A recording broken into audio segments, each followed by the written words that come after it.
My parents got divorced going to 8th grade. So we're waking up, getting ready to go to school and realize we're packing. A couple days later, we pull up to the church and my mom says I have to go, talk to him about some stuff. And so I remember my mom comes out, she's frustrated and she gets in the car. My dad comes out, he opens the door and just starts beating her. And I remember vividly just freezing. From a broken childhood and a painful faith journey, Jamison Horton rose to become the lead pastor of One Hope Church, building a diverse, healing community, leading for over 15 years, and proving that grace can rewrite any story. I believe, because I'm a follower of Jesus, here's what Jesus did.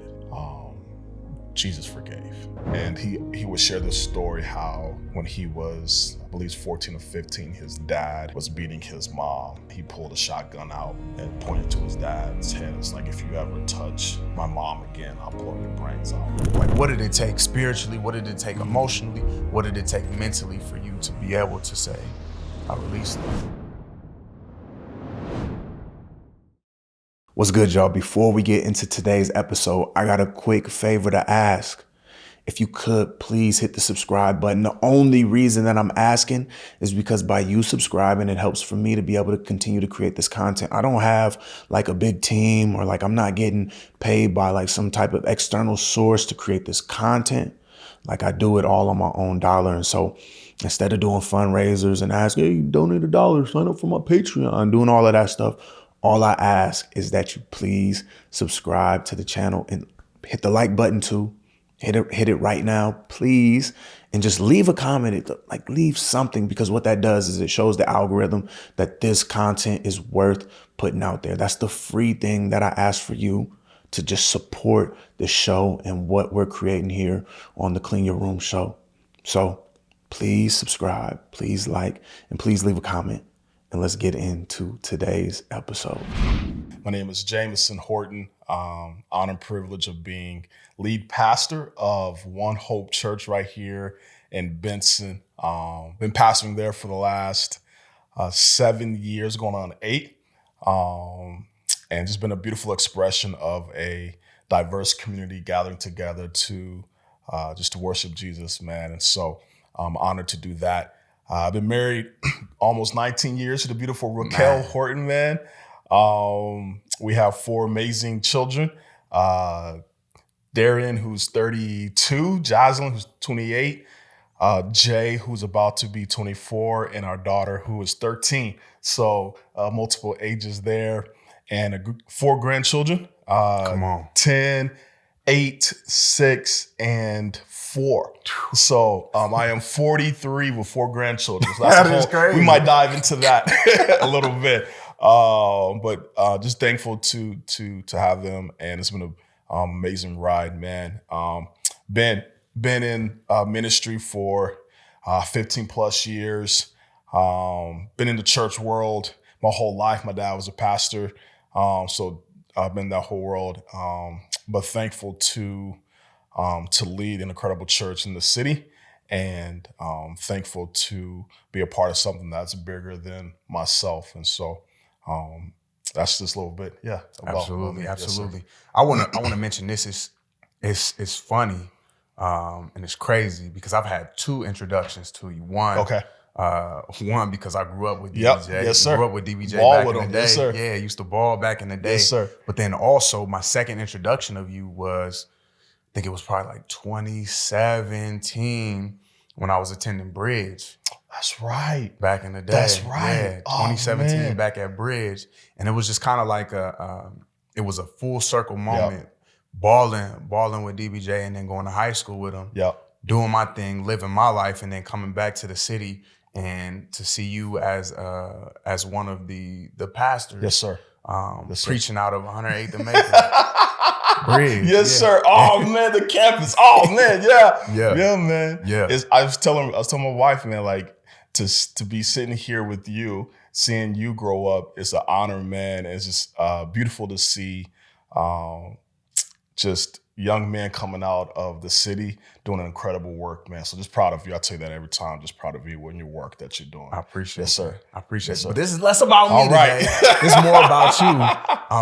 And I'm curious, man, How did you even find your interest of getting into ministry? And that's kind of like a loaded question because I know Yeah. part of the answer, but I don't know all of it. Yeah. And so take us back to childhood. Yeah. You grew up as a pastor's kid. Yep. What was that like? Not even what was that like? Tell us about life back then for you. Yeah. And what that looked like. Well, it's funny. I never wanted to be a pastor. My goal was to, when I graduated high school, I wanted to go into business, own my own business, have a corner office, and make a lot of money. Like that was my goal. It's crazy that now I have a corner office, just not making a lot of money. Said halfway. It's halfway there.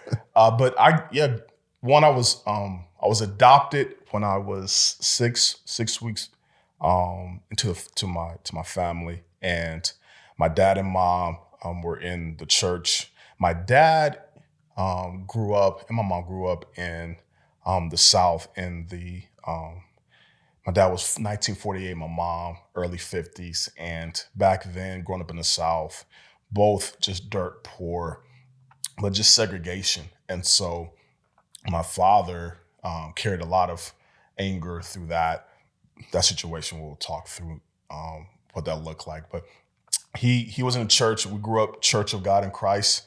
And I remember we were in Oklahoma. I was 5 years old, and I loved playing the drums.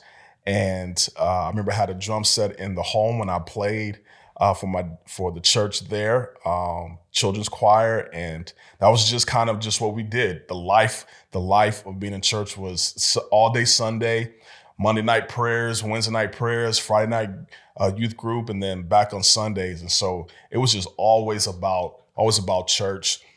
And then my parents moved here when I was 7, and we attended a church here in the city. And then after a year, 1990, my dad planted a church in North Omaha. And that's when it just became all about church. And that's when I started to learn how to play the B3 organ. And so I was a musician, pastor's kid. But it was just always like my dad loved the church and was just always about church. And that's when I was like, I don't want to do anything with church. It was all life just about church. And then I imagine, not to cut you off, but I imagine like, cause I grew up like opposite of that, right? Like my mom went to church my mom she's a heavy believer. She's probably one of the biggest reasons that like I was able to be so rooted in my faith like I am today. Yeah. But it was not church every day. It was my grandma came over and did Bible study, like to do those things. And my mom made me do choir very like early on, but once I was like, I ain't trying to do this, she was like, okay. Yeah. But it sounds like it was opposite for you. Opposite. Every day was church. Every I day. would almost be repulsed. Yeah. I don't know a different life. Like that, I don't when people say this was like this, like that, I don't even know that life. It was so tight, man. Like it was church, but it was heavy on legalism. So my parents really were. Break that down real quick. So they have what is called like the holy movement, which is in any music outside of Christian is secular. Going to the movies was secular. Doing anything that didn't constitute going to church was worldly. And so we didn't like when people grew up on music. I grew up on gospel music, so that's what I know. So if you tell me when people were singing oldies, I'm like, I don't know. We couldn't watch MTV and that kind of stuff as we got older. And we always had to watch what we wear. So even what you wore spoke to your holiness, how holy you were. It didn't have anything to do if you loved Jesus. It had to do with the appearance of that. And that was very hard because holding the responsibility of always feeling like you have to be perfect in our parents' eyes, for us in the church's eyes. So what we did, the church knew about, and also just our view on God. And so even my view on God was, I can never mess up. And if I mess up, God is angry at me if I ever mess up. So Jameson, don't mess up. And I've been working. He said, talk about trauma. Talk about I've been trauma. working through that. Oh man, I've been working through that of being perfect, and is God angry at me? And if I lay my head down at night, I'm like, God, was I okay for you versus you just love me for who I am? And still working through that because it was a constant push of holiness. Here's the holiness standard, and that's what. So church. It was a small church, and it was high in the appearance, and I always thought everyone who went there just had their life together or did no wrong. But the hard part was matching what my dad would preach about and then what happened in our home. So I had a interesting life when it came to separating church and home. It like I couldn't reconcile bleeding those together. And that made it tough for me in my faith journey as a young person. So getting into ministry was never my part, because I said I never wanted to be like my dad. I never wanted to experience that. I never want my kids to experience that, and so I would never do that. And so for me to be here pastoring is like a testimony of how God laughs when we say we would never do some stuff. So, Absolutely. Yeah. Absolutely. So, but church, it was all about church, man. It was what was interesting growing up though, my life never bled together. So my friends in church did not come to my neighborhood. So my neighborhood, I grew up in I think it was 95% all white neighborhood. And so my friends in my neighborhood never came to my church. My friends at church never came to my neighborhood. They didn't come to my neighborhood. But I also went to, I got bused to King Science Center. So I lived in Raven Oak. Some people will never know where that's at, but it's way north. All white neighborhood.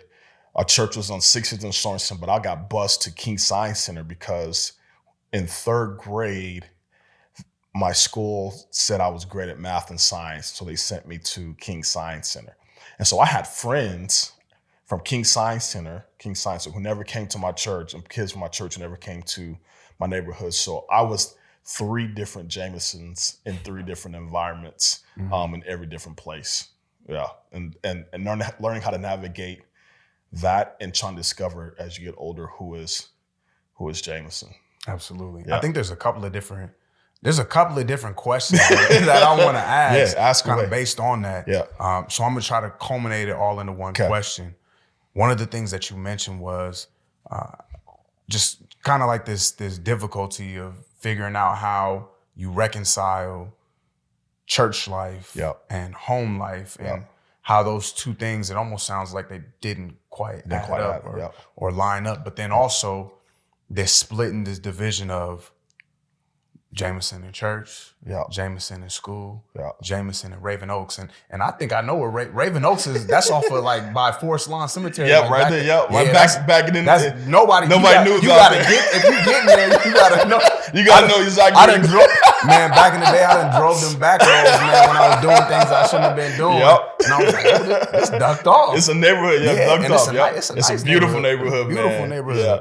But I think the theme is like just these pieces, and I think it goes to show too, just like the humanity of each and every one of us. My question for you is, like, can you take us in deeper into what those divisions or what these different masks look like? Yep. And how that impacted you? Okay. I'll start off the place I don't want to cry in. So let me start there. Okay. School was, I love going to school. I was athletic. I I could talk my way out of stuff. I was considered a leader. School wasn't hard for me. Even education wasn't hard for me. So I could either get by. If I just applied myself even more, I would have just excelled. So school was fun. It's a place to hang out. But I always made friends just through athletics. And there wasn't like YouTube or skills drill stuff we did. It was just pure. Just if you got talent, you'll make it. And so school was fun. Church were kids from a different neighborhood. So I knew them. But it was because I was the pastor's kid and I played like the organ. Like I was the responsible kid. And so whenever the church opened, I had to be there. My brothers and sisters didn't, but I had to be there because I always had to help my dad. Whatever it was, I had to help my dad. And then home life. The reason why I couldn't reconcile was because how my father was off the stage. And so my dad would preach holiness, prayer life, all these things. But then we get home and how he treated my mom didn't reconcile this love for God. And growing up in my world, it was whatever happens in the home stays in the home, right? And so there was never any place to talk about what was happening in the home. And my father, I haven't shared this too much, just out of maybe honor somewhat of my dad. He passed away in 2008, but he had anger issues when he was growing up. They grew up in a small town in Arkansas, and his dad was the town drunk, and his mom, they said, was the town whore. Had 15, he had 14, he was 15 brothers and sisters. And he would share this story how when he was, I believe 14 or 15, his dad was beating his mom severely, and he pulled a shotgun out and pointed to his dad's head. It's like, if you ever touch my mom again, I'll blow your brains out. That was the last time that happened. And, then there was no, it wasn't counseling for that. It wasn't those things. And so typically especially for Black culture, we allowed our faith to maybe mask or try to heal those wounds, right? To deal with those. Jesus will fix it. Jesus will just have faith. Pray it away. Pray it away, right? Pray it away. And I never prayed away. And so he had anger from that. He had anger toward white people because of injustice, what he saw, what he went through. So he never got healed of that. So he carried that into the family. And I remember the last 2 years, my parents got divorced when I was 13, 8th grade. The last 2 years, 6th and 7th, was just hard years in the house, nightly arguments. The last year, my mom and dad, they lived in separate areas of the home, so it was constant tension. My dad was away, wouldn't come home till late at night, and yet we would go to church like everything's good. And we didn't talk about it at church. We wouldn't dare talk about it to anybody at our school because back then whoopings were still allowed. so it was mandatory. It was mandatory, you know what I mean? And so you didn't dare talk about it, right? And so we carried a lot of stuff with that. Some things happened with my older brother. So my older brother wasn't in the home. And so it was very dysfunctional in the home. And I couldn't reconcile my dad being a pastor, preaching, and he wasn't living it. And that's when I told myself, I said, I'll never do that. And to see my dad do that. The trauma even came when again, growing up, you just kept it in. My parents got divorced going to 8th grade, but I remember vividly. I remember how we left the home, and so my dad went to work. My mom got us all up and said, "Hey, we're packing everything up in the truck. We got to be out of here before your dad gets back." So we're waking up, getting ready to go to school, and realize we're packing this moving truck. And we pack it up and jet out to, my mom had the apartment already. And that's how we found out we were moving. It was early morning, getting ready to head to school. We're packing up. And I remember my dad showed up to that place. They're arguing and stuff. And a couple days later, we pull up to the church. It was empty and my dad's in there. And my mom says, I have to go, talk to him about some stuff. And so I'm in the passenger seat. My older sister, who weighed about $110, tiny, she's in the back. My little baby brother's in the other side. And I remember we're just sitting there waiting for my mom to come back. And through the crack of the window, you could see through. You can see that they're arguing with each other. And I remember my mom comes out. She's frustrated, and she gets in the car, and I see my dad jet out. My dad comes out.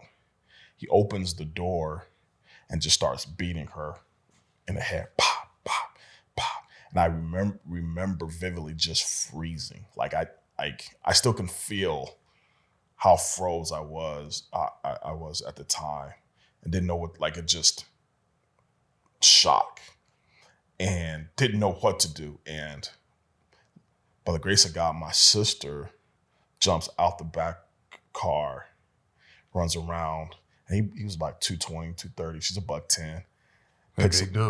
Big dude, and just literally like, whoa, throws him off. My mom closes the door. My sister gets back in. We drive off. Not a word said. Have never talked about it ever. Because it was, what happens in the home stays in the home, and not one single word whispered about that.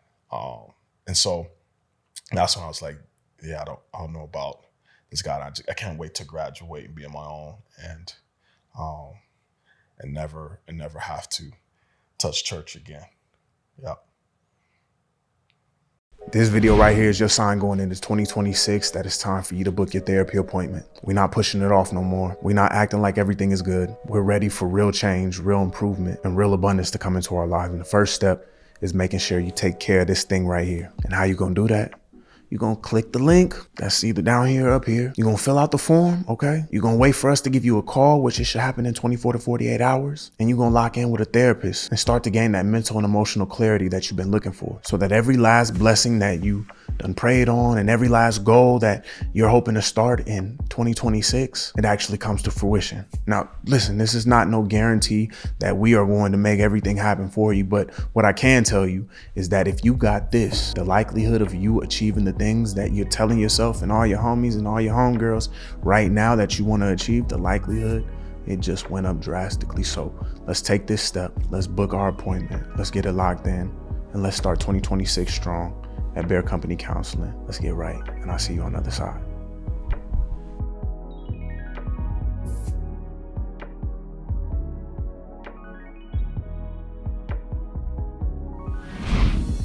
So there was a point in time. Well, before I even say that, man, first, I appreciate you sharing that. Yeah. Because I know it probably, like, you're walking in the memory right there, especially if you don't talk about it much. Second thing is, there was a point in time in your life then, as a pastor today, where you were like, I don't want anything to do with this thing called church, this thing called faith, this thing called, and I mean, it makes sense. I believe there are a lot of people who can relate to that position, being in this being in this space where within the four walls of church, everything that is said and everything that is talked about, it sounds good, looks Sounds good, good, live this looks way, good. Yep. present this way, do these things, but then you leave outside and you got insider looks into like the very person or the very people that are saying you're supposed to be living like this is living exact opposite. Exact opposite. Yep. Yep. For you, as you are like trying to figure out like, man, I was taught this. You was brought up playing the organ I in was church. in it. Like, Yep. I was like in it. what was it like internally, mentally, emotionally to now have this conflicting piece inside of you saying, I don't want anything to do with this? Yeah. When I was 18, I was getting ready to graduate. I was just graduated high school and headed to college. I already had my mind made up. I had nothing to, like, church was done. I was like, this is it. Here's freedom. And found out I was having my son. And so at the age of 18, I still remember that summer of 18, that summer of 2001. I remember I was more scared to tell my father because of not what he would do, but how he would make me feel. And everyone knew because I shared a little bit with my mom and sister, and they kept telling me, "You got to tell your pops, got to tell your pops," because I was, I don't say, I've had to learn how not to be a professional person. Okay, I've had to be a professional person, professional in church, like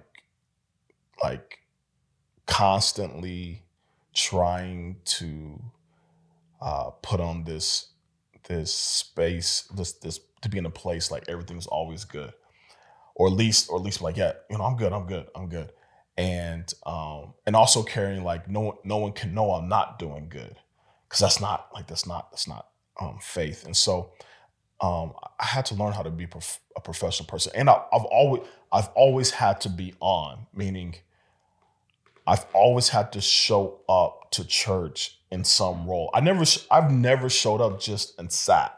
I don't know what it is. I have no clue what it is just to show up and sit. I'm like, what is that? I've always had to be on, whether I was playing or preaching. Like, I've always had to be on. And so I've learned how to be a professional person. And I masked that as a leader, right? Where it's like, I'm just a leader, or I can make it. That's just what we do. And so, but when I was 18 and I had to present to our church that I was not perfect. I remember my dad said, "Hey, we have to tell the church that you're about to have a child." I'm like, I got to tell the church? Like no one else gets to expose anything they've done, but now here in order for me to keep playing, I had to expose that I'm having my son. I felt so much shame. I felt like I let everyone down. More importantly, I actually felt like I let God down. I was like, God, how could you love me after what I've just done?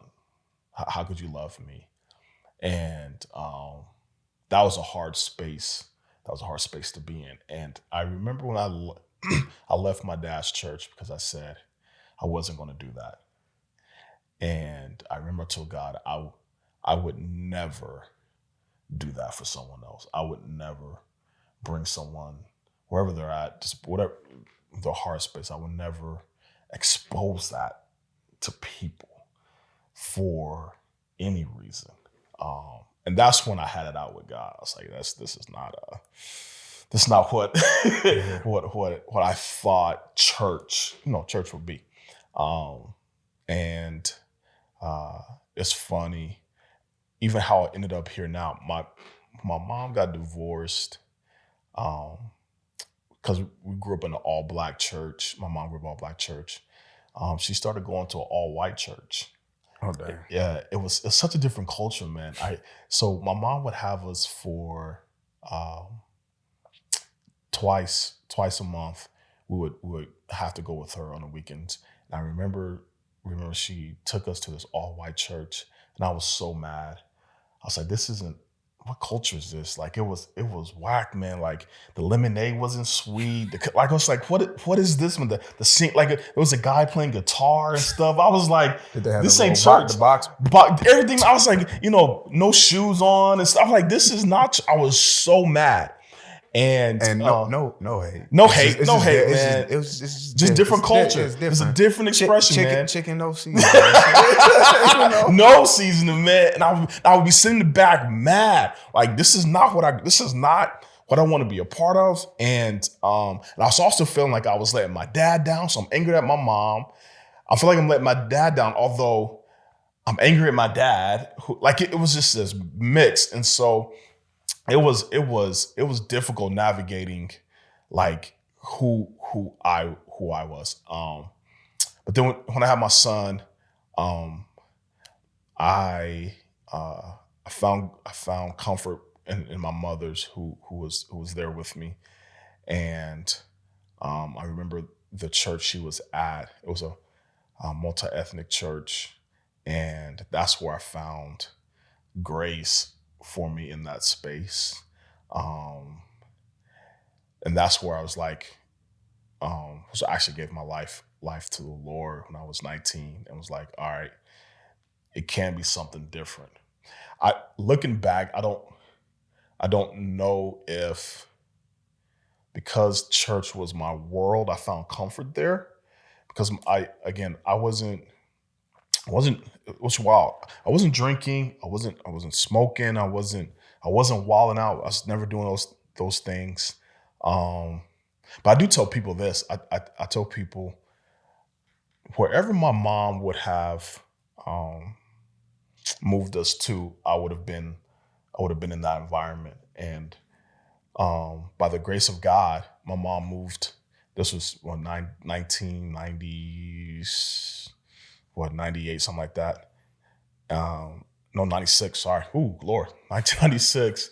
My mom moved us out to 105th and Fort, and it was nothing too much out there. And then my mom was working. That's Candle Tree Apartments. Candle Tree, yep. Yeah. Candle Tree Apartments, man. Yep, Candle Tree Apartments. And that's when it was good. It was nice. Yeah. Before all that went down, it was nice. And my mom, she worked a corporate job at Conagra Monday through Friday, 9 to 5.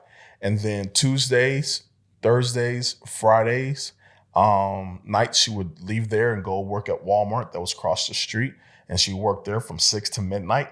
And then back Saturday morning from 7 a.m. to 2. And so my mom was not at home. And I tell people, like, if we had been in a different environment, I would have been a part of that environment based off of where my mom could have afforded. And I tell people, by the grace of God, I didn't end up in a different place, because had my mom chose a different environment, man, I would have been a byproduct of that, because she was never home. I would have been running the streets, or whatever group I would have found, community in, and my life would have been on a different trajectory. So my heart breaks, and my heart really understands, like, working with youth and teenagers, like, the environments that they are in, and how they have to navigate that, man. And so I tell people, by the grace of God, I didn't end up in that space. And so my world was church, and that's where I found comfort in. And but also that was a place where I found healing as well at that age. So yeah. Is that also part of the reason why, like, you spent majority of your time with your pops, because your mom was working so much? Or how did that work out, especially with, like, I'm thinking, and I know kids don't decide that, but just like a lot of the resentments that you had building up toward him, and even some of the stuff that you saw him do, to then see that majority of your time had to be spent with him. Yep. Yeah. It was, my dad had us for the weekends, and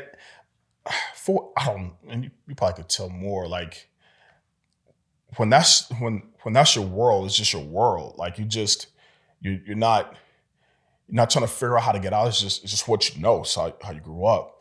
So my dad's church was our world. But my parents had decided automatically we were all going with her.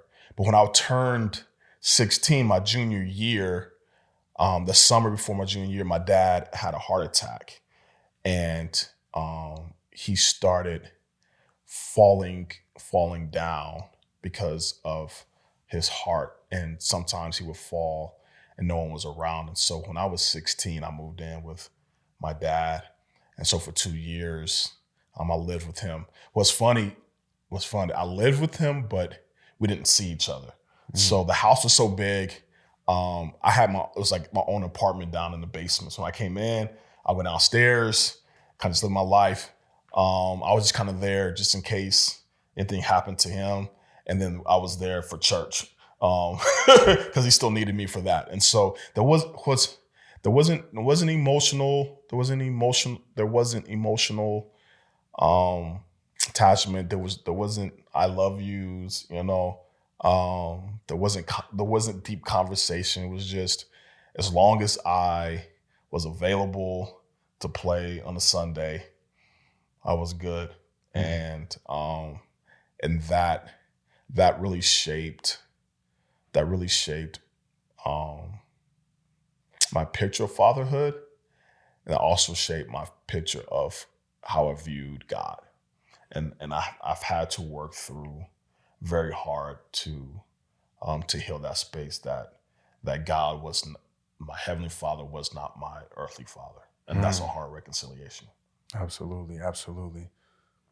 I'm curious, because I know for a lot of people that I work with, just like as a therapist, especially when there is some type of discourse that happens, yep, or resentment between parent and child, it's there, but then once death happens, yep, it's almost like there's this new layer and this new level that unlocks, where it's like this grief that can't even be explained, because all of the resentment and all these different things, it now is surpassed by, well, I'll never even get the chance anymore. Yep. So I'm curious, for you, in 2008, when your father passed, was there an even deeper pain or grief that you had to start to process through or start to face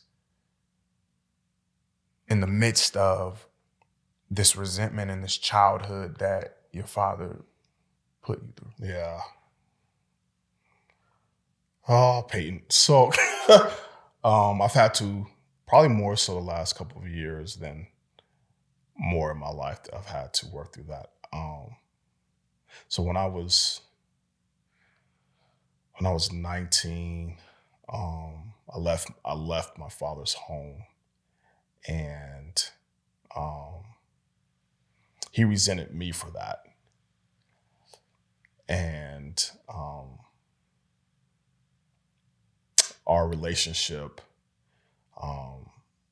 took even further, just was more broken.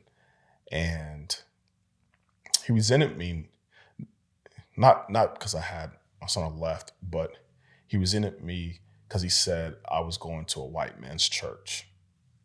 And that's when he stopped talking to me. And I remember I was 20 years old, and I was at a camp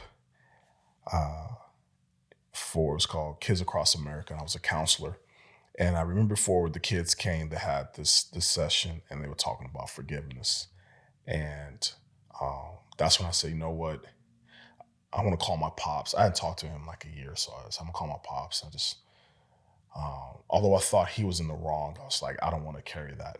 And this is how back this was. I went to a payphone, and I remember calling. He didn't pick up, and I left a voice message. It was like, I remember also, I just know it's like, would you forgive me? Something like that, whatever. I thought he would return, call or reach out. Never reached out. And he just cut off all communication with me. And my last attempt was my wedding day. And so I had sent him an invitation to come to my wedding.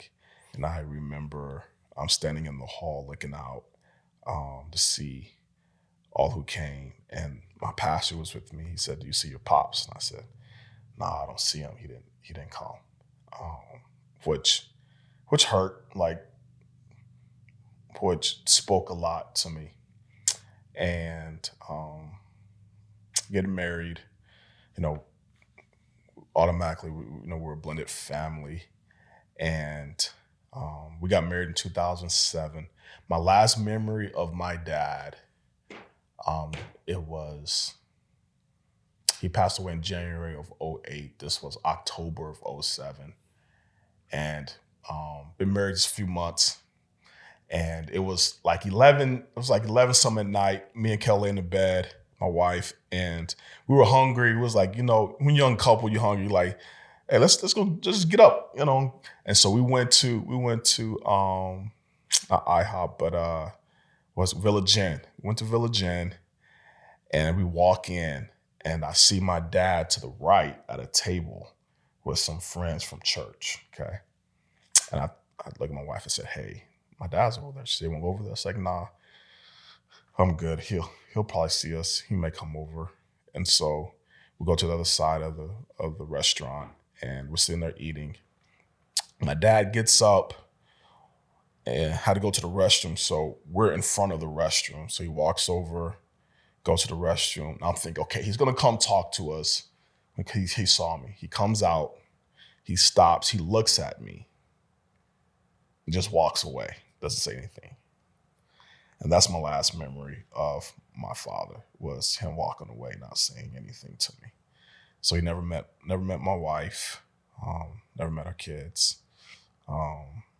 And so that stuck with me, has still stuck with me, of fatherhood, and how I never want to be that. Like which is why I think you got to get healing, because even though you don't want to be that, sometimes it comes out unintentionally. I've had to work through how do I communicate in marriage? How do my parents weren't affectionate parents. I think they loved each other. I think. But I didn't hear that. I didn't see them holding hands. I didn't see them playful. My dad was a very serious man. Both worked. We've never wanted for anything. But if you would have said, "Man, did they love each other?" I think at some point maybe. But if you would say what love is, all love is, man, we got food and a house and we're loved.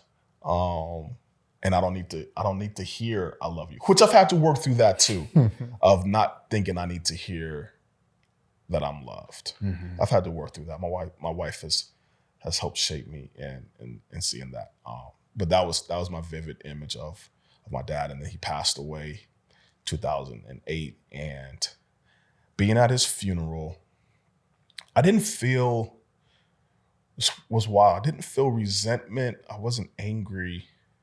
I was sorrowful. Like, I was like, what was his makeup, and what was he so angry about that he couldn't think to reconcile our relationship? What was so harsh that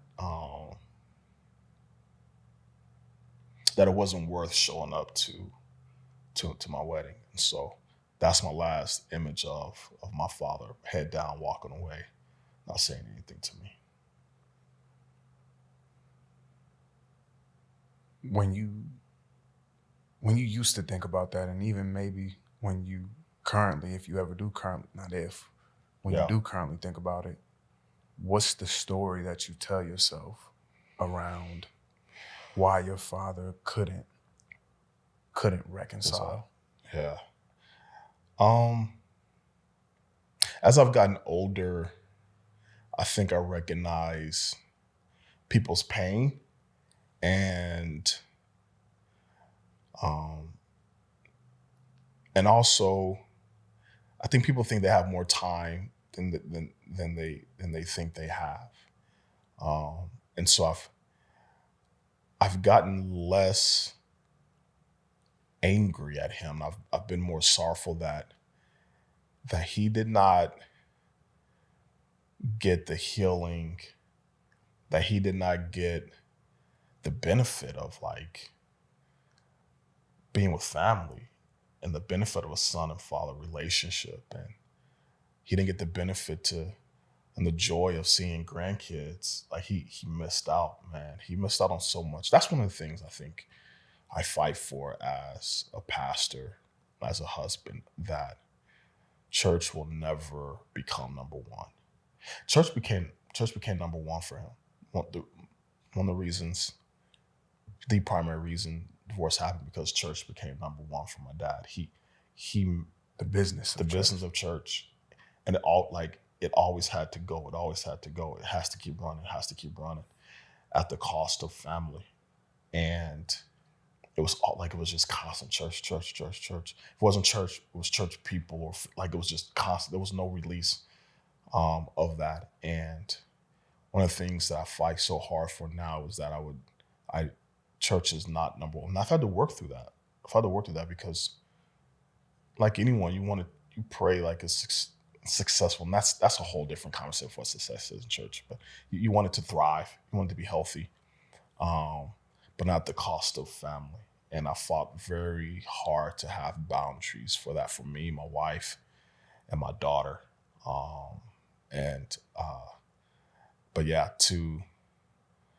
sorrowful that my pops didn't get a chance to benefit being a grandfather.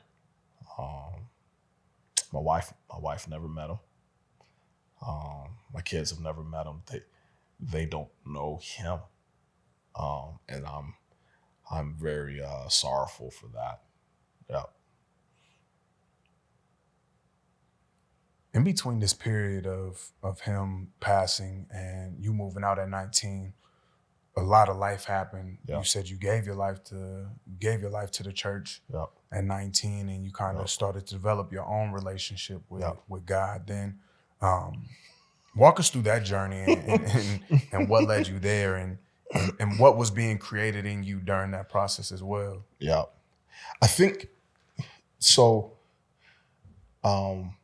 Because it was ingrained in me, in my life, church world, not, and this, it's hard to may sound weird, but it was hard not to not be at church. I felt like I was, not even not a Christian. I just felt like, I don't know, like, not that I was messing up. I didn't know who I was outside of that. Mm-hmm. So I had to be a part, because I didn't know who I was outside of that. That's all I knew. And so when I was a part of this other church, I did the same thing. I just immersed myself in it. And because, again, skillful musically, and so I could play. And also that adds a different level benefit. I had some charisma, so that can put me into some leadership positions that I wasn't necessarily ready for. And I could talk an incredible professional game. And 19 was a part of youth ministry, all that kind of stuff. And then 21 became the youth pastor. Didn't really know what that meant. But there was just church world and church culture. And even what I experienced, it was unhealthy in a sense of honor. What I mean by that is, like, if how we approach the pastor position, like this hierarchy person, most anointed, and everyone serves them. And so I wasn't trying to. I didn't want to be a pastor because I love God and love people. I want to be a pastor. I want people to serve me. I say, if I can be that and people love, like that's the pinnacle, right? Like people serving me and I'm doing this and popping here and there, man. Had nothing to do with my heart, had nothing to do with my love for Jesus, had nothing to do with my integrity or my character. It was just like, man, if I could make a crowd move, if I can say the right lingo, I could do all that. If I played correct, like, man, people will serve me. And they did. Like they put me on a pedestal I had this idea of who I wanted to be. Here's what's crazy. I switched from wanting to be a business person to I want to be a like I switched it to church. So church became that. You know, it could have been any other name, but church became that. And so it's like people serve me, heck yeah, and I'm the boss, heck yeah, and I can still get an offer, heck yeah, and do what I want, heck yeah. Had nothing to do with my integrity, and that came at a clash when my dad passed away. Is when it came at a clash. So when I was 21 as youth pastor, I was 24 when I got married. So I was 24 when I got married. I just turned 25. My dad passed away, and that's when faith and church collided. And I remember he passed away in January of 2008, and there was no place to process that, okay? And so when you're in leadership and pastoring, even at the youth pastor level, like it doesn't stop, man. Like it's still going on. There's still a church service happening again that Sunday, right? And I got to be on, and I got to be professional, man. Like I got to be professional. And so 25, reconciling, my father just passed away, no place to process that. I just had a collision with God. May, that was January of 2008, February, March, April, I'm just internally just dying because I don't know like what's happening to me. And I don't know how to express it. And I was still young, so I didn't have a language for it. I didn't have a language to my wife about it. I just know I'm mad at God. I'm mad at the church. I don't want to do this any longer. And everything seemed fake. And I remember going to my pastor and I was like, I don't want to do this any longer. No. That's not what I did. No.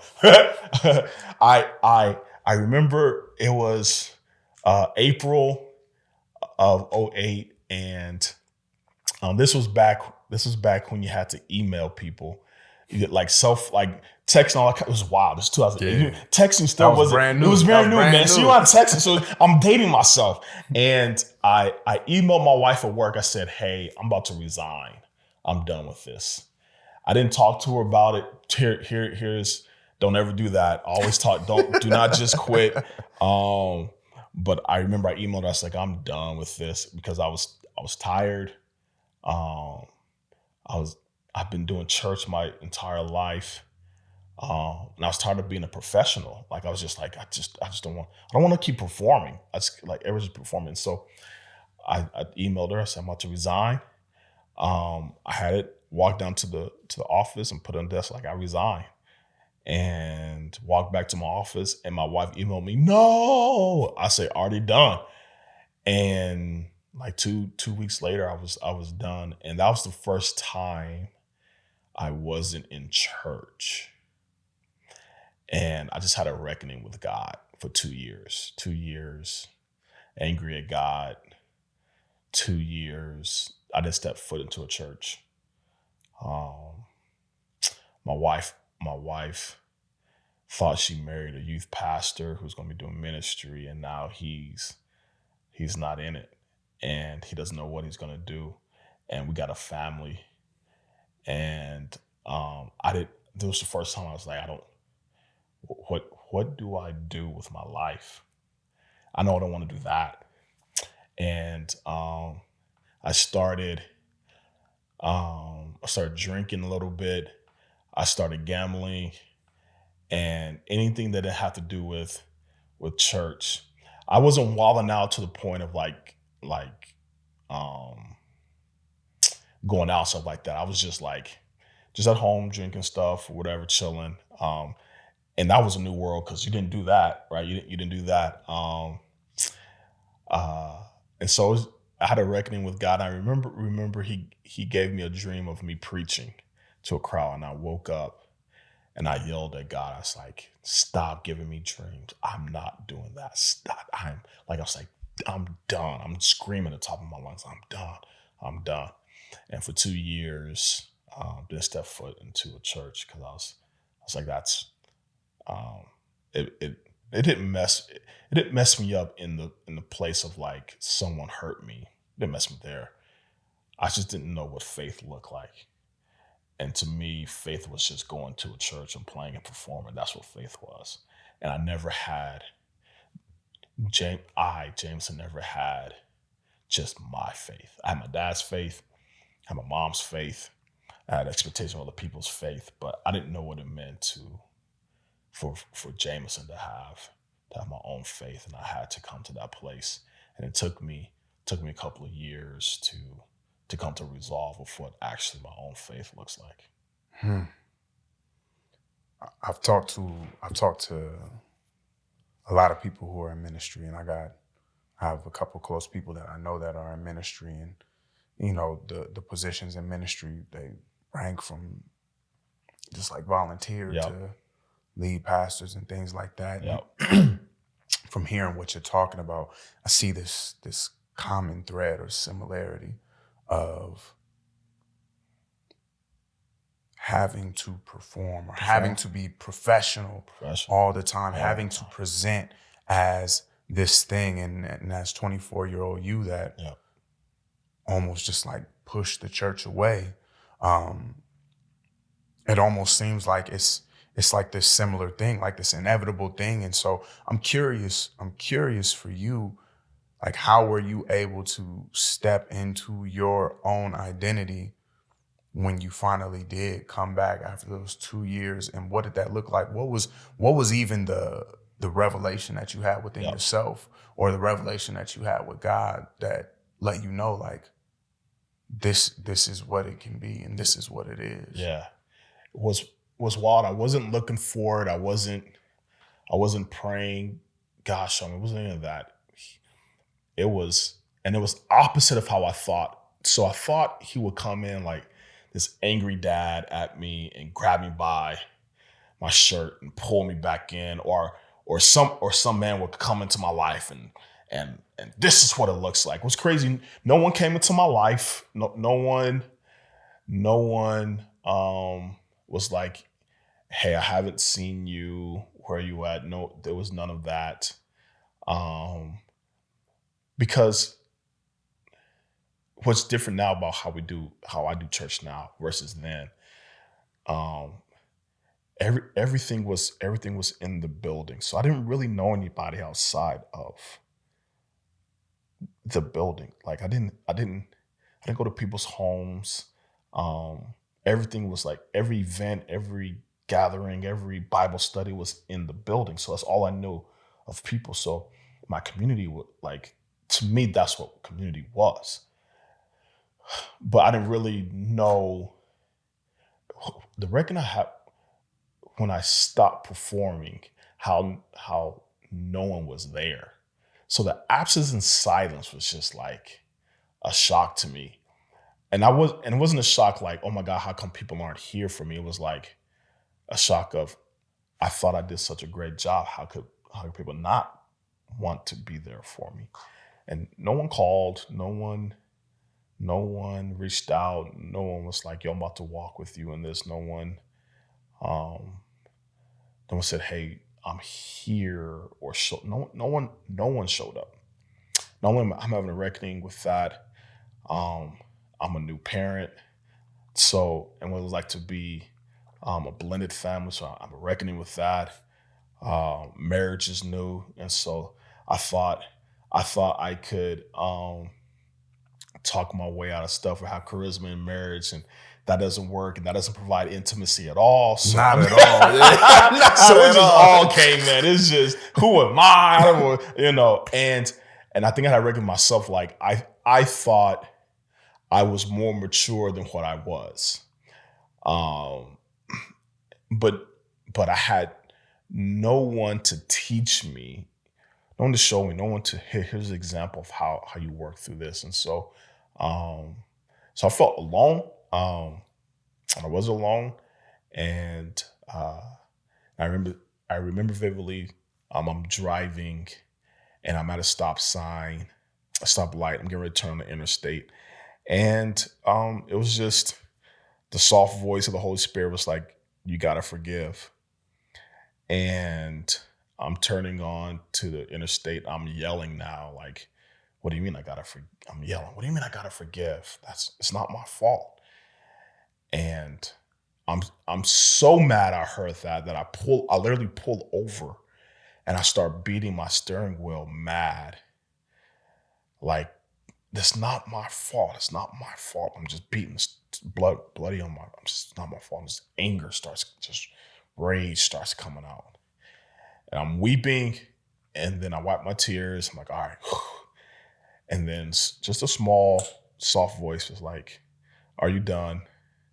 Because you still got to forgive. And I went from anger to just weeping because it's all now just coming out from Pop's passing to not knowing who I am. What am I going to do? Trying to figure it out. Marriage is okay, but when you transition, it was evolving. When you evolve and start thinking differently, how do you navigate that in marriage too? Especially the first couple of years. And we had major transition in our marriage from me in ministry to home transitions to Pop's passing away, and we had to handle some business with that.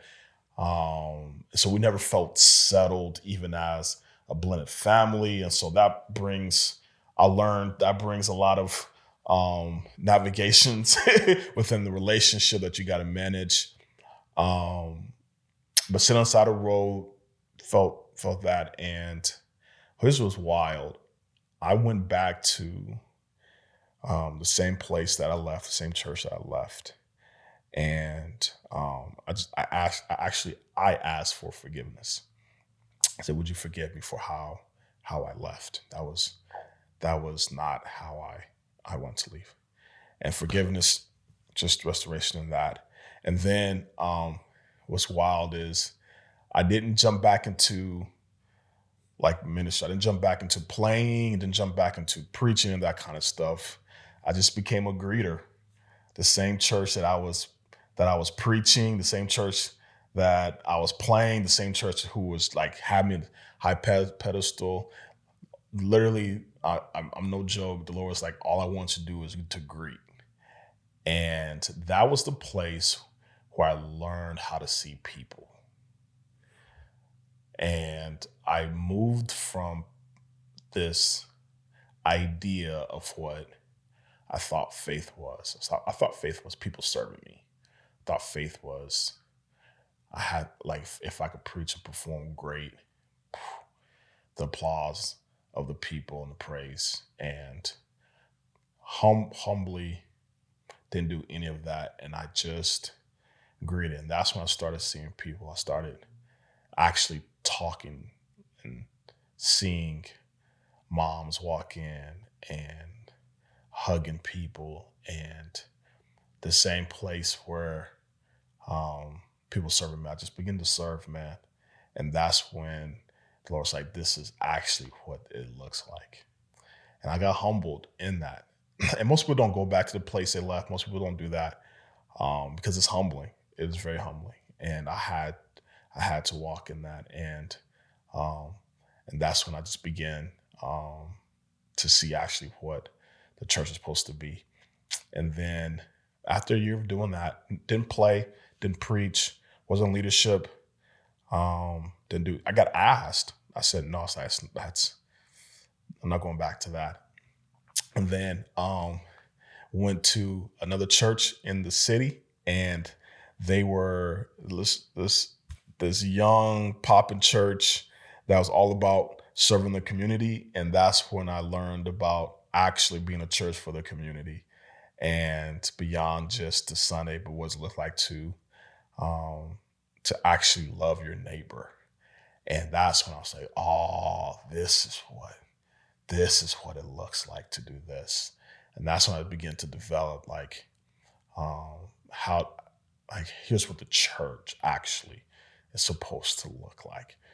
And I said, this is what I want to be a part of. And I joined them as part of their team, and was there for 5 years being developed and learning and discovering and seeing church from a different side that I'd never seen. And which then led me to taking over and transitioning as lead pastor of the church I'm in now. So the whole journey took me into of finding my faith, like for Jameson, and not performing, like not having to perform. And that was very difficult because my identity was in that. That's what I knew. Like that's just what I knew. And that's what I got praised for. And not to have applause and praise was deafening. The silence was deafening. And I had to learn how, like, what does faith actually now look like with no applause, no people, no performance, no claps, none of those things, and just how to be with God. And I've had to learn how to do that. Couple of things. Could you imagine if God would have allowed you to be in the position that you're in today without going through that, how much different it would look? Yeah, very different. How much different it would look? Yeah. I've been studying the book of Genesis, and then in my men's group too, we just entered Genesis, but we went through like Peter, we went through Mark. Yeah. We've been through it all, and Yeah. one of the reflections that I had in my men's group is everybody that's in the Bible that we look at as like, man, like they were great, like they were awesome, they were dope. Like, look at these great, God chose them, and like just all these different things. Like the reflection I had was like, you know, throughout all of the people that were in the Bible, the one thing that remains constant is that God made sure to glorify himself Every time. through imperfect and Every time. like truthfully messed up people, man. But like as we read it, we're like, man, like they're great. And it's like, no, God was great. God was great. Through it all. Through it all. Yeah. And then to fast forward today, the message at church was God will break you down to build up the purpose in you. Yep. He'll break you down to build up the purpose in you, because if he presents you with the package that you're supposed to have in purpose, you might fumble it if you get it too early. Yep. And as I hear you talk about your story and what you went through from running from the church, and even how you saw faith to where you're at today and the lives that you're impacting and the position and the posture that you have now, it's like you had to go through that to create for God to create the impact that you're having now as you walk in purpose. Because before it wasn't even about purpose, it was just all you knew. It was the image that you had, and we could even go to a length and say it was the concept that your dad ushered in for you, because it was ultimately the same thing, right? That's one. Number two, you talked about what God was saying to you as you were driving on the road. You just need to forgive. And I believe for a lot of people, this concept of forgiveness is very hard. Again, me being in this therapist role, that's one of the things that I really encourage my clients to explore, because so many of us hold on to these strongholds. And it's like, how do I forgive this person when they wronged? How do I forgive this situation? Yeah. Like, does that mean so on and so forth? And so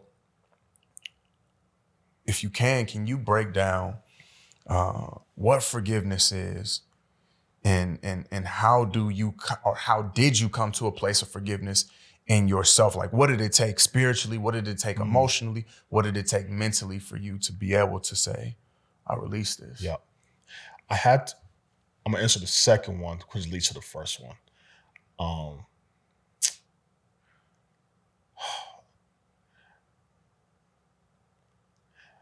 2 years of absence, 2 years.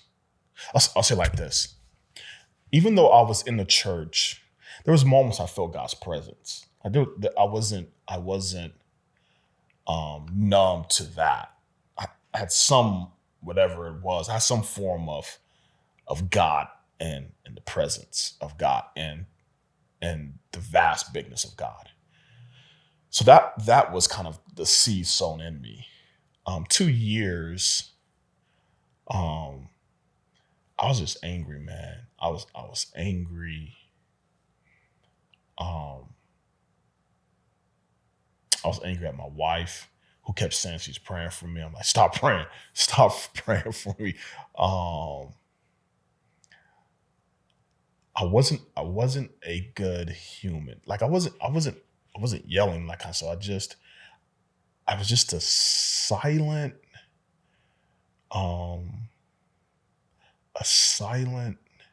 angry human.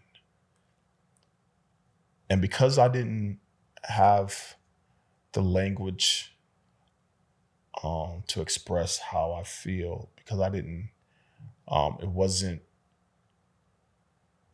embedded in me of this is how you navigate challenge. And so because life was, I'm saying easy, but life came easy to me. Like school was easy, sports was easy, education was easy. I didn't struggle. Like it wasn't hard for me, which is blessing. But the burden or the back end of that is when things did get hard, I would run. And so when it got hard, I would tell myself, it's not supposed to be hard for me. So because it's hard, it must not be meant for me.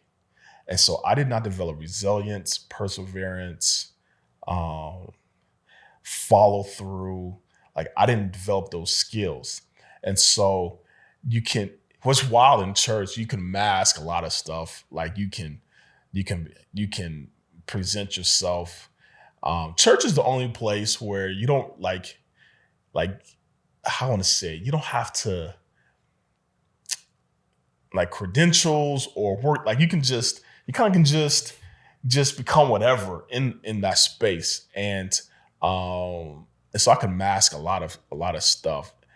But I didn't learn those things. And when life started to life, when it got difficult, I had to face it. And at the time, my facing it was running from it. But again, I just point back to God's grace, man. Like I don't know why He chose to meet me at that time and I have no idea. I don't know why He was gracious to me in that. I don't know where it came from to go back to the same place. And like, I don't know. I just know that's just, you can call it an unction. You can call it obedience. I think I got to go back to that space. I know it was very humbling because I didn't think I was in the wrong, but I knew I did not want what I did with my father to pass on. I didn't want to live in that space. And had I been more mature, I probably would have spoken to my pops. I probably would have tried at some point. I would have fought through. Had I been this Jameson would. This Jameson would. Then I just young and I didn't know how to do that. And I thought it was his responsibility. And so I didn't want that. And so For whatever reason, man, I couldn't pinpoint why. It's like that's what I need to do to get past the place that I'm in, because I no longer want to be in this place. And that's what spurred on. It is very hard. It is very humbling. It's costly, man. It's not easy. But I don't think I would be where I'm at now had I not done that, because I wouldn't be a healed person. I'll still be leading out of hurt. And I think the Lord had me go through that because, on this back end where I would be. So I don't pastor or preach from a hurt place. I'm not angry. I'm not out to get anybody. I genuinely want people to be healed. And I don't mean like in a super spiritual one moment healing. Like, I genuinely want people to walk in a place and to live in a place of healing. Because I know what it's like to experience a father who lived out a place of hurt. And that hurt spilled out, man. It just spilled out. Ended up breaking up the family, man. Ended up divorce. His life ended alone. My father passed away. He was 56 years old, man. That's 13 years from how old I am now. He's 56. And they found him. He had pulled into a Walgreens in his minivan, lumped over, and passed away by himself alone. And when I looked at him, did a autopsy. They said he passed away because he had some cartilage built around his heart, not from eating unhealthy, not because he didn't exercise, from I think that what they call because he had anger and stuff build up all around his heart. So he literally died a hurt man and lived. And so because he heard no relationship with me, alone, I said, man, what a sad place to be and to go out. And so I had to deal with that before I started pastoring. I had to deal with that. And now on the back end, I don't preach angry. I don't preach like I need something. I'm like, man, my desire is that people will experience wholeness, man, the way I've experienced it. That they would see a God who loves them, who's gracious, and who's kind. And I think we have this picture of an angry God sitting on his throne waiting for us to mess up and then give judgment.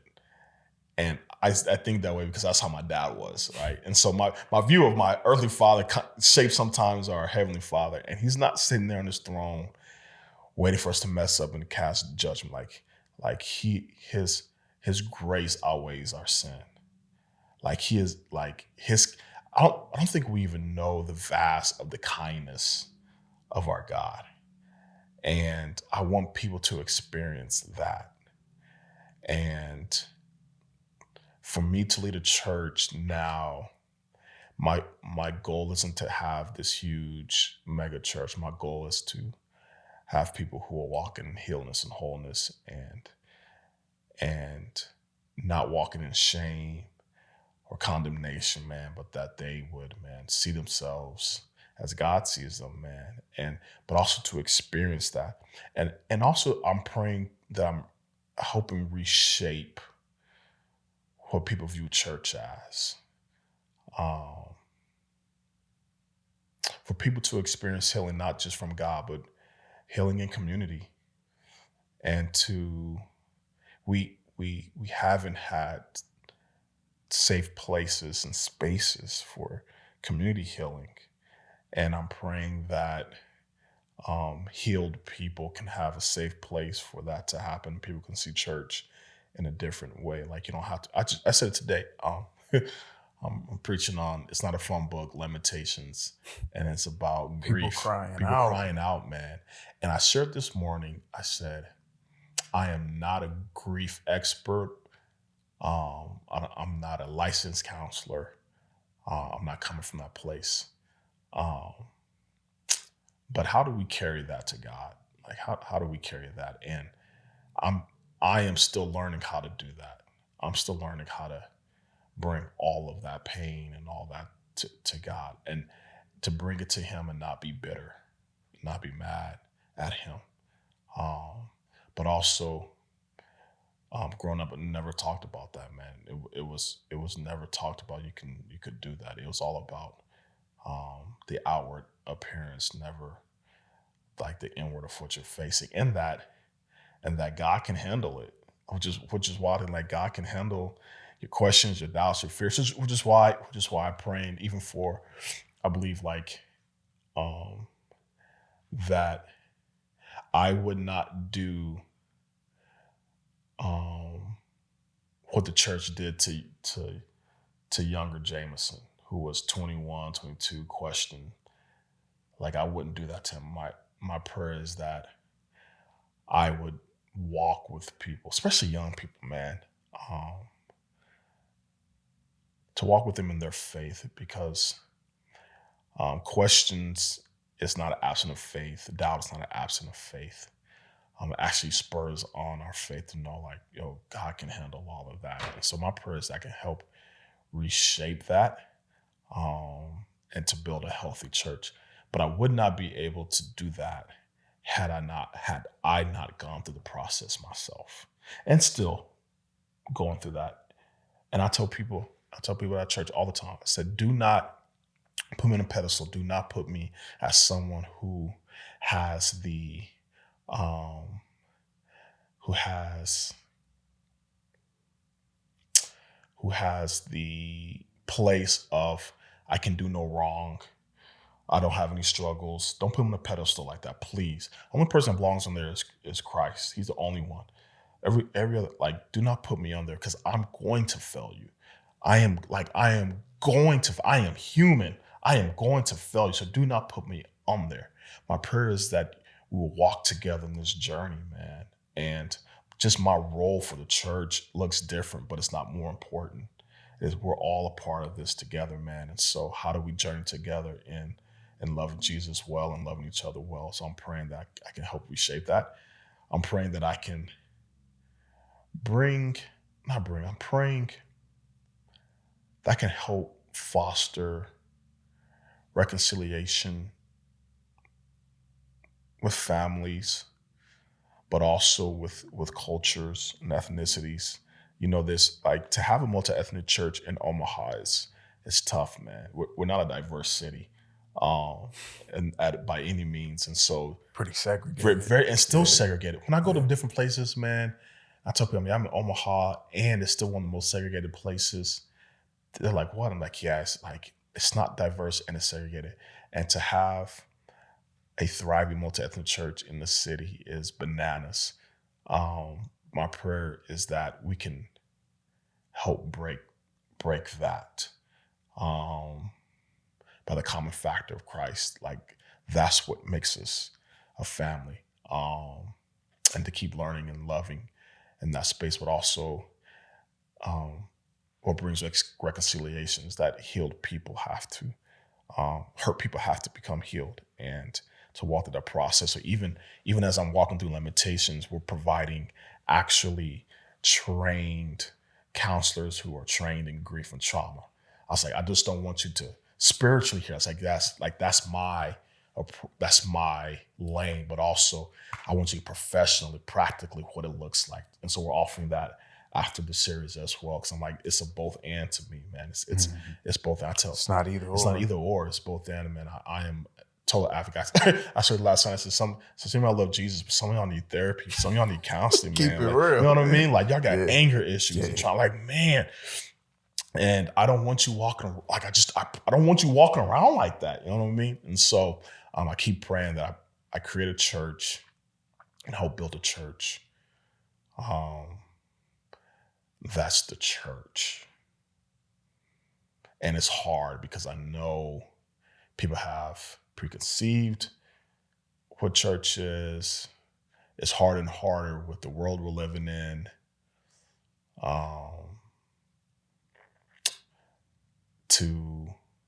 And more leaders fallen or never got healing themselves, so they're leading out of that. I'm like, God, I don't want to be that. Let me get the healing I need. Let me get the counseling I need. I don't want to stop growing. I don't want to get to the place where I think I've arrived. I never want to be that. And so if I pray I keep leading out of that posture so I can help and walk with people in theirs, man, and not push them away. And that my prayer is that we have a different generation of people who have a different experience of the church. Yeah. I love that. I love that. As we go through our healing journey, like continuously, right? Never arriving, but never arrived, always arriving. Yeah. Daily Daily. arriving. The peace of forgiveness, I believe is like one of the most integral parts. Yeah. But majority of people's understanding of forgiveness, I would say, is flawed. And it's this concept or this idea where I'm just supposed to forget about everything that happened, and we put that Put in it our to the side. we put it to the side, and it's a fresh slate, and nothing is there, and it becomes a hard concept to swallow for people to even accept in their lives. And so I'm curious from somebody who has went through forgiving, and then also from a position of just having this understanding of what forgiveness truly is. Can you break that down for somebody who might be in a place where there are people or things or situations that they want to be released from, but they're grappling with this concept of, like, I have to forgive to be released through this. Like, what does that mean? How do I do that? And what truly is on the other side of it when I do? It's definitely not forgetting. Like, I didn't forget what happened. I didn't. If I'm talking to you now, you saw me. I went right to that space of what happened. Like, it is actually, I think it's acknowledging what happened. It's not sweeping on the rug. It's not acting like it didn't happen. It's actually acknowledging that it happened. I think also, though, I'm releasing my anger toward you. I'm not forgetting what happened, but I'm releasing the anger I have toward you. Because if I don't, I'll keep living out of that anger. But also, I don't expect anything from them. Like, I'm not expecting a phone call. I'm not expecting that. I'm not even expecting that they would even ask for forgiveness. Or like, I'm not expecting that. I'm releasing them of that. I'm not expecting them of that. I'm letting go of my anger, my bitterness toward you from that. And now I have peace because I'm no longer living from that place. I think that's the peace. That doesn't happen in an instant. I don't think it happens it happens daily. It is, I'm choosing not to be angry. I'm choosing not to live in that space. I'm also choosing to get whatever help I need so I don't, right? Some, I told you, a little over a year ago, I had to get counseling myself, and therapy myself, because there was still stuff in me that I thought wasn't there, that was still there, that I still had to work through, man. And so I believe, but here's what's wild though. You ready for this? I believe, because I'm a follower of Jesus, here's what Jesus did. Jesus forgave. Okay. And to be a follower of Jesus and not forgive is an oxymoron. Like, you can't say I'm a follower of Jesus and not forgive. And I say that because he forgave you. And all of your sin, all of your mess, all of that, he forgave you. And he says, just as I've forgiven you, do the same as well.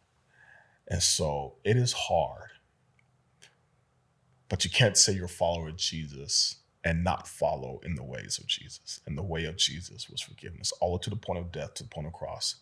Forgive them, for they know not what they, to the point of death on the cross, man. And none of us have ever been to that place. But to hear the words of Christ and to live that out, he knew what forgiveness brings. It reconciles. It brings healing. And for us, we have to do internal work in our own selves.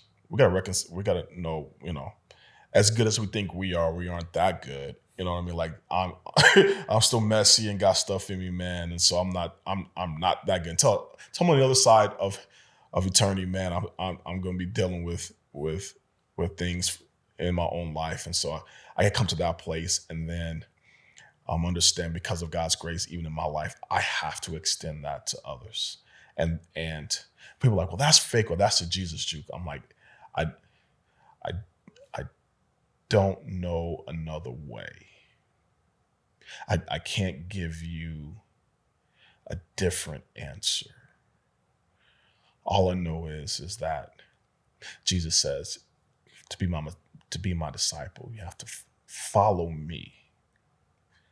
And to follow him means you do as I did.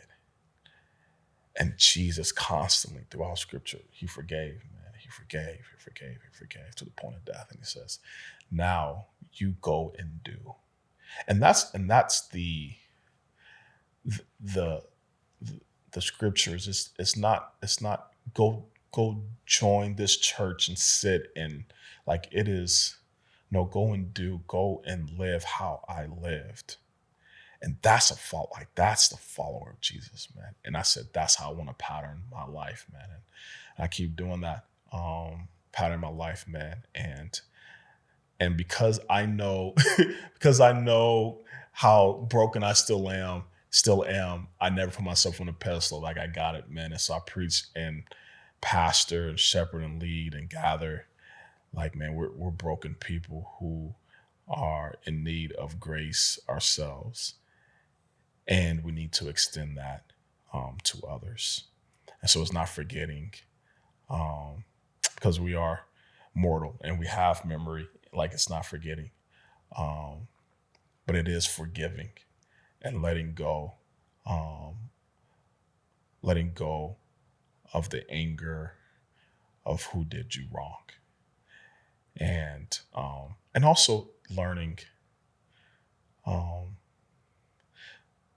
lot of this, man, we didn't choose. Like, we don't get to choose our parents. We don't get to choose where we grew up. We don't get to choose where we were. Like, we don't get to choose a lot of stuff. It's just the hands we get dealt, and how you navigate the hands you get dealt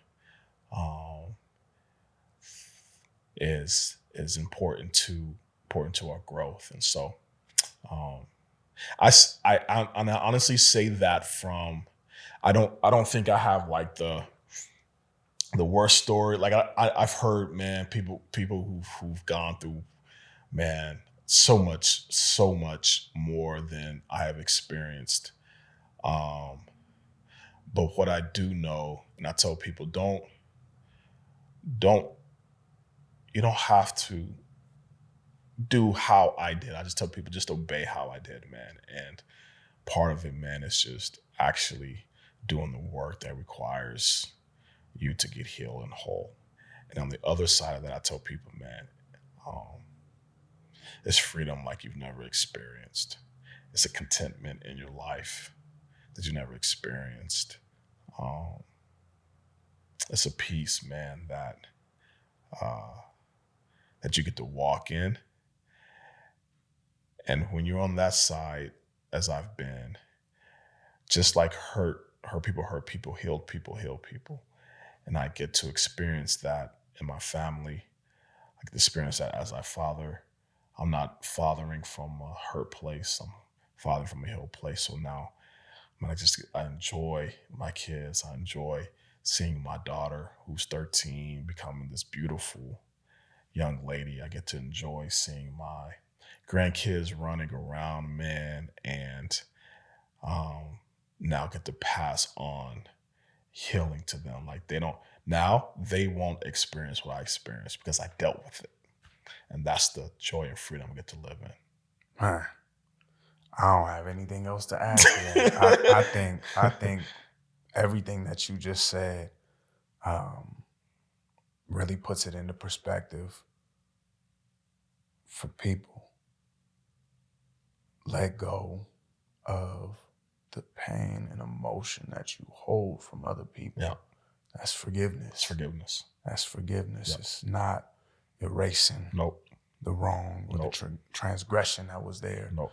But it's you freeing up yourself so that you don't continue to carry that into the spaces and into the places, Yeah. into the lineage, Yeah. into the friends, into the family, into everything that you have in your ecosphere. Yep. That's it. That's it. Thank you so much. You made it to the end. I hope you enjoyed today's episode. If you have a story though, that you're wanting to get out there and you feel like your life and your testimony could have an impact and really change the lives of hundreds, thousands, millions of people just by them hearing it, I want to give the opportunity to you to be able to be on the show. Down in the description, I'm going to leave a link for a questionnaire for you to fill out in order to get on here and be able to share your story. All you got to do, click it, fill it out. If you just put a couple of words on there, it's going to be hard for me to really see if that story is worth putting on here. So really go into detail when you answer these questions. But this is the opportunity for you to be able to come on the show and showcase your testimony, because I believe testimonies are powerful. I had somebody in here just the other day and they were like, I realized once I was able to own my story, it no longer belonged to me. It belonged to the people who were meant to hear it so that they can be helped from it. And so if that's you and your testimony and your story is meant to help somebody, fill out the link down in the description and let's get you on the show. Thanks for tuning in.